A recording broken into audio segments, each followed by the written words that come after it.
안녕하세요, 픽스호입니다. 요즘 소변 줄기가 예전보다 약해지고 밤에 화장실을 두세 번씩 가게 되면서 혹시 전립선암이 아닐까 걱정하는 분들이 많으시죠? 그런데 오늘 가장 먼저 기억하셔야 할 사실이 있어요. 초기 전립선암은 특별한 증상이 없는 경우가 많습니다. 오히려 소변 줄기가 약해지고 소변이 자주 마렵고 밤에 화장실을 자주 가거나 소변을 보고도 남아있는 느낌이 드는 증상은 전립선암뿐 아니라 전립선비대증에서도 아주 흔하게 나타날 수 있어요. 그래서 소변 증상만 보고 전립선암이라고 판단해서도 안 되고, 반대로 소변에 아무 문제가 없다고 전립선암이 없다고 생각해서도 안 돼요.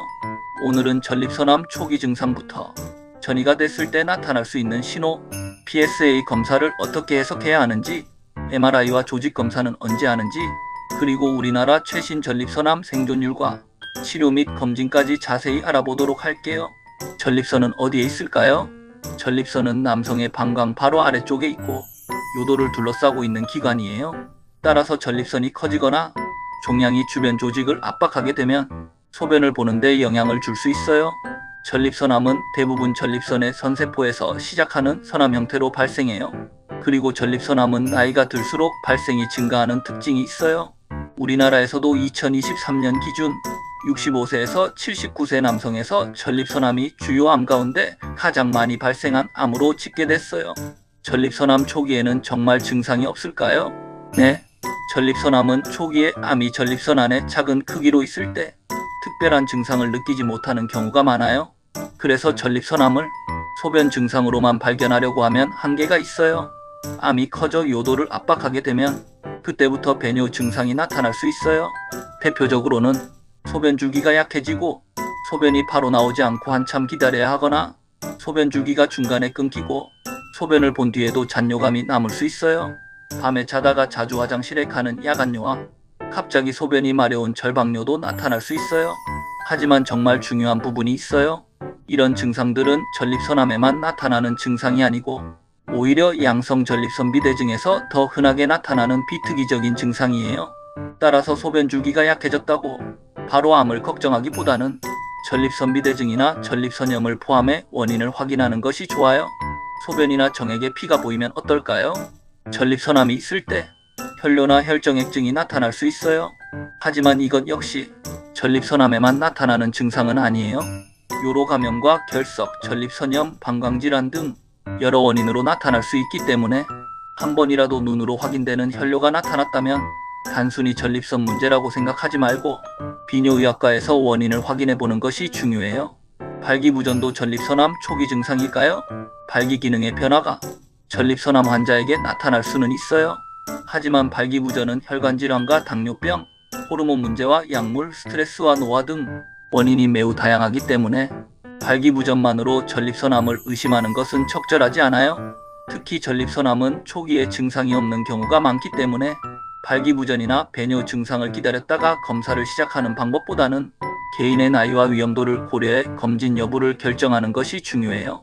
전립선암이 진행되면 어떤 증상이 나타나나요? 전립선암이 전립선 안에만 있을 때보다 주변 조직이나 다른 장기로 퍼졌을 때 더 뚜렷한 증상이 나타날 수 있어요. 대표적인 것이 뼈 통증이에요. 전립선암은 원격 전이가 발생했을 때 뼈로 전이되는 경우가 많은 암이에요. 우리나라 국가암정보센터 자료에서도 전이가 발견된 환자의 상당수에서 뼈 전이가 나타나며 특히 허리뼈와 골반, 대퇴골, 등뼈, 갈비뼈 등으로 전이될 수 있다고 설명하고 있어요. 따라서 전립선암을 이미 진단받은 사람이 이전에 없었던 허리나 골반 통증이 계속되고 시간이 지나면서 더 심해진다면 담당 의료진에게 알리는 것이 중요해요. 하지만 일반적인 허리 통증 대부분을 전립선암 전이라고 생각할 필요는 없어요. 근육과 관절, 척추 질환이 훨씬 흔하기 때문에 통증 하나만으로 전이를 판단해서는 안 돼요. 뼈 전이가 심해지면 어떤 문제가 생길까요? 뼈로 전이가 진행되면 지속적인 깊은 통증뿐 아니라 뼈가 약해지면서 병적 골절이 발생할 수 있어요. 특히 척추로 전이된 상태에서 암이 척수를 압박하면 빠른 치료가 필요한 상황이 될 수 있어요. 전립선암을 진단받은 사람이 심한 허리 통증과 함께 갑자기 다리에 힘이 빠지거나 감각이 둔해지고 걷기가 어려워지거나 소변과 대변 조절에 새로운 문제가 생긴다면 척수 압박 가능성까지 고려해 빠르게 의료기관에서 확인해야 해요. 전립선암 검사에서 가장 많이 듣는 PSA란 무엇일까요? PSA는 전립선 특이양원이라고 불러요. 전립선 세포에서 만들어지는 단백질을 혈액으로 측정하는 검사예요. 전립선암이 있으면 PSA가 높아질 수 있기 때문에 전립선암을 발견하는 중요한 검사 중 하나로 사용돼요. 하지만 정말 많이 오해하는 부분이 있어요. PSA가 높다고 바로 전립선암이라는 뜻은 아니에요. 전립선 비대증과 전립선염 같은 암이 아닌 질환에서도 PSA가 올라갈 수 있어요. 최근 전립선에 염증이 있었거나 전립선 조직 검사를 받았을 때도 올라갈 수 있고, 격한 자전거 운동이나 사정 같은 요인으로 일시적인 변화가 생길 수도 있어요. PSA 정상 수치는 몇일까요? 많은 분이 PSA4가 넘으면 암이다라고 생각하시는데요. 정확하지 않아요. PSA에는 암과 정상 상태를 완벽하게 구분해주는 절대적인 하나의 기준값이 존재하지 않아요. 일반적으로 4나노그램/밀리그램 이상에서 추가 평가를 고려하는 경우가 있지만, 나이와 전립선 크기, 복용 약물과 과거 PSA 수치 등을 함께 판단해야 해요. 특히 전립선 비대증 치료에 사용하는 피나스테리드나 두타스테리드 같은 일부 약은 PSA 수치를 낮출 수 있기 때문에 복용 사실을 반드시 의료진에게 알려야 해요. PSA가 높으면 바로 조직 검사를 할까요? 꼭 그렇지는 않아요. 증상이 없는 사람이 건강검진에서 PSA가 높게 나왔다면 의료진이 일정 기간 후 PSA를 다시 측정해 실제로 계속 높은지 확인하기도 해요. 비정상적인 PSA가 나온 경우 상황에 따라 약 6에서 8주 후 재검을 통해 처음 결과를 확인하는 방법이 있어요. PSA가 계속 높거나 다른 위험 요인이 있다면 추가 혈액 검사와 소변 검사, 직장 수지 검사와 MRI 등을 고려할 수 있어요. 직장 수지 검사는 무엇일까요? 직장 수지 검사는 의료진이 항문을 통해 손가락으로 전립선을 만져 딱딱한 결절이나 비대칭 같은 이상 소견이 있는지 확인하는 검사예요. 하지만 전립선 전체를 확인할 수 있는 검사는 아니고, 암이 상당히 진행되기 전까지 만져지지 않는 경우도 있어 직장 수지 검사 하나만으로 조기 전립선암을 찾아낼 수는 없어요. 그래서 PSA를 비롯한 다른 검사 결과와 함께 판단해요. 최근에는 MRI가 왜 중요할까요? 최근 전립선암 진단에서 다중매 개변수 MRI, 즉 NPMRI의 역할이 커지고 있어요. MRI를 이용하면 전립선 내부에서 암이 의심되는 위치와 크기를 확인하고 주변 조직 침범 여부도 평가할 수 있어요. MRI에서 의심되는 부위가 발견되면 초음파 영상과 MRI를 결합해 의심 부위를 집중적으로 채취하는 표적 생검을 시행할 수 있어요. 다만 MRI만으로 전립선암을 최종 확진하는 것은 아니에요. 전립선암 확진은 결국 어떻게 할까요? 전립선암을 최종적으로 확인하려면 전립선 조직을 채취해 병리검사를 하는 조직생검이 필요할 수 있어요. 최근에는 경직장 방식뿐 아니라 회음부를 통해 조직을 채취하는 경회음부 생검도 사용되고 있어요. 국가암정보센터는 최근 표준 진단에서 NPMRI와 초음파 영상을 융합한 표적 생검의 활용이 확대되고 있으며, 경회음부 접근은 직장을 통과하지 않아 감염 합병증을 줄이는 장점이 있다고 설명해요.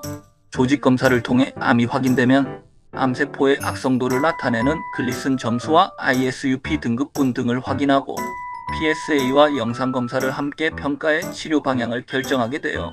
CT와 MRI만으로 전이까지 확인할까요? 암이 확인되면 모든 사람이 CT와 콜스캔을 전부 받는 것은 아니에요.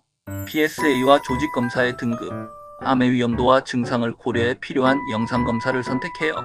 최근에는 전립선암 세포에 많이 나타나는 PSMA라는 단백질을 표적으로 하는 PSMA-PET/CT가 활용되고 있어요. 국가암정보센터의 2026년 업데이트 자료에서는 중등도 이상의 위험을 가진 환자의 병기 평가에서 PSMA-PET/CT의 중요성이 커졌다고 설명하고 있어요. 즉 예전처럼 전립선암 검사 PSA 초음파 CT로만 생각하기보다는 PSA와 MRI 조직검사 결과에 따라 필요한 영상검사를 선택하는 방식으로 정밀도가 높아지고 있다고 볼 수 있어요. 전립선암 생존율은 얼마나 될까요? 전립선암은 다른 많은 암과 비교하면 전체적으로 생존율이 높은 암에 속해요. 2026년에 발표된 우리나라 중앙암등록본부 자료에 따르면 2019년부터 2023년 사이 전립선암의 5년 상대 생존율은 96.9%였어요. 하지만 여기서도 정말 중요한 것이 있어요. 발견된 병기에 따라 생존율 차이가 큽니다. 우리나라 2019에서 2023년 자료에서 전립선에 국한된 단계와 주변으로 진행된 단계의 상대 생존율은 일반 인구와 비교해 100%를 넘는 수준으로 매우 높게 나타났지만 원격 전이가 확인된 단계의 5년 상대 생존율은 51.2%로 떨어졌어요. 상대 생존율이 100%를 넘을 수 있는 것은 같은 연령과 성별의 일반 인구 생존율과 비교해 계산하는 통계 방식 때문이며 환자 개인이 100% 이상 생존한다는 의미는 아니에요. 따라서 예전 자료에서 이야기하던 전이성 전립선암 5년 생존율 약 30%라는 숫자를 현재 국내 자료에 그대로 적용하는 것은 맞지 않아요. 최신 국내 자료에서는 원격 전이 단계도 5년 상대 생존율이 51.2%까지 보고되고 있어요. 전립선암이 발견되면 무조건 수술할까요? 그렇지 않아요. 전립선암의 특징 중 하나가 암이 발견돼도 모든 환자에게 즉시 수술이 필요한 것은 아니라는 점이에요. 매우 저위험 또는 저위험 전립선암에서는 정기적으로 PSA와 MRI 필요하면 조직 검사를 하면서 암이 진행되는지를 관찰하는 적극적 관찰치료, 즉 능동감시가 표준적인 선택지로 사용될 수 있어요. 국가암정보센터의 현재 자료에서도 저위험군에서 적극적 관찰치료를 중요한 1차 선택으로 설명하고 있어요. 암의 위험도가 높아지면 근치적 전립선절제술이나 방사선 치료를 고려할 수 있고요. 전립선 주변까지 진행된 고위험암에서는 방사선 치료와 남성 호르몬을 억제하는 호르몬 치료를 병행하는 방법이 사용될 수 있어요. 전이가 확인된 전립선암에서는 남성 호르몬을 차단하는 치료가 치료의 중요한 기반이 되고 상태에 따라 다른 호르몬계 약물이나 항암 치료 등을 함께 사용할 수 있어요. 결국 전립선암 치료는 단순히 1기, 2기라는 숫자만 보는 것이 아니라 PSA와 조직검사 등급, MRI와 전이 여부, 환자의 나이와 건강상태 등을 함께 판단해 결정해요. 그럼 PSA 검사는 몇 살부터 해야 할까요? 여기서는 모든 남성은 50세가 되면 무조건 매년 검사해야 한다라고 단순하게 말하는 것은 조심할 필요가 있어요. 현재 우리나라 국가암검진 항목에는 전립선암 검사가 포함되어 있지 않아요. 다만 국가암정보센터는 남은 기대 수명이 10년 이상으로 예상되는 50세 이상 남성에게 PSA 검사와 직장 수지 검사를 고려하도록 안내하고 있으며 검사 전에 조기 발견의 이점과 위양성 조직 검사와 과잉 진단 가능성 같은 단점을 설명받은 뒤 개인의 위험도와 선호를 고려해 결정하는 것이 좋다고 명시하고 있어요. PSA 검사에는 실제 암이 없는데도 수치가 올라 추가 검사와 조직 검사를 받게 되는 위양성 문제가 있고 매우 천천히 자라 평생 문제를 일으키지 않았을 암까지 발견하는 과잉 진단 가능성도 있기 때문이에요. 가족력이 있다면 더 일찍 검사해야 할까요? 아버지나 형제 등 가까운 가족에게 전립선암이 있었거나 BRCA와 같은 유전적 위험 요인이 있는 사람은 일반적인 사람보다 전립선암 위험이 높을 수 있어요. 특히 BRCA 관련 유전성 전립선암은 일반적인 전립선암보다 젊은 나이에 나타나고 더 공격적인 경향을 보일 수 있어 일부 국제권고안에서는 40대부터 검진에 대해 상담하는 방식을 사용해요. 따라서 가족력이 있는 분들은 50세가 될 때까지 기다려야 한다라고 생각하기보다 비뇨의학과에서 자신의 가족력을 이야기하고 검사를 시작할 시점을 상담하는 것이 좋아요. 전립선암을 예방하는 음식이 있을까요? 토마토와 녹차, 콩을 많이 먹으면 전립선암을 예방한다는 이야기가 많아요. 하지만 특정 음식 하나를 많이 먹는다고 전립선암을 확실하게 예방할 수 있다는 근거는 충분하지 않아요. 따라서 토마토나 녹차를 전립선암 예방약처럼 생각할 필요는 없어요. 특정 영양제 역시 마찬가지예요.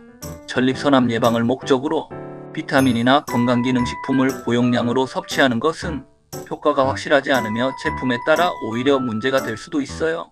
전반적인 건강을 위해서는 채소와 과일, 통곡물과 적절한 단백질을 포함한 균형 잡힌 식사를 유지하는 것이 좋아요. 체중과 운동은 중요할까요? 비만과 전립선암의 관계는 단순하지 않지만 최근 연구에서는 비만과 대사질환이 공격적이거나 높은 병기의 전립선암 위험과 관련될 가능성이 보고되고 있어요. 국가암정보센터도 적정 체중을 유지하는 것을 전립선 건강관리의 한 부분으로 설명하고 있어요. 규칙적인 신체활동과 균형 잡힌 식사는 전립선암 하나만을 막아주는 방법이라기보다 심혈관 질환과 대사질환을 포함한 전반적인 건강관리를 위해 중요해요. 이런 경우에는 검사를 미루지 마세요. 첫 번째는 소변에서 눈으로 확인되는 피가 반복되는 경우예요. 두 번째는 소변이 거의 나오지 않거나 배뇨 기능이 갑자기 크게 악화된 경우고요. 세 번째는 PSA 수치가 반복 검사에서도 계속 높거나 빠르게 변하는 경우예요. 네 번째는 가까운 가족에게 전립선암이 있거나 BRCA와 같은 유전적 위험 요인을 가지고 있는 경우예요. 다섯 번째는 전립선암 환자에게 새롭게 지속되는 허리와 골반 통증, 병적 골절이 의심되는 증상이 나타나는 경우예요. 특히 전립선암을 진단받은 상태에서 심한 허리 통증과 함께 다리에 힘이 빠지고 걷기 어려워지는 등의 신경학적 변화가 생긴다면 빠른 평가가 필요해요. 오늘 내용 정리해 볼게요. 전립선암에서 가장 먼저 기억해야 하는 것은 초기에는 특별한 증상이 없을 수 있다는 점이에요. 소변 줄기가 약하고 밤에 화장실을 자주 가며 잔뇨감이 있다고 해서 바로 전립선암이라는 뜻도 아니에요.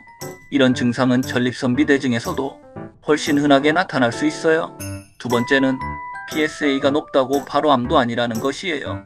전립선비대증과 전립선염에서도 올라갈 수 있기 때문에 PSA 결과 하나만 보고 판단하지 않고 재검과 MRI 필요하면 조직 검사를 통해 단계적으로 확인하게 돼요. 세 번째는 전립선암이 진행되면 뼈로 전이될 수 있기 때문에 이미 전립선암을 진단받은 분에게 새로운 허리나 골반 통증이 계속된다면 그냥 디스크라고 넘기지 않는 것이 좋아요.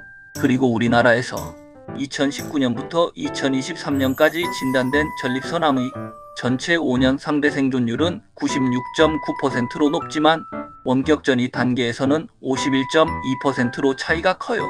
그래서 증상이 심해질 때까지 기다리는 것보다 자신의 나이와 가족력, 건강 상태를 고려해 PSA 검사가 필요한지 의료진과 상담하는 것이 중요해요. 오늘 영상이 도움이 되셨다면 다음 건강 콘텐츠도 기대해주세요. 더 많은 건강식단 정보는 초록창에서 픽스호 검색해보세요. 건강이 최고다. 지금까지 픽스호였습니다.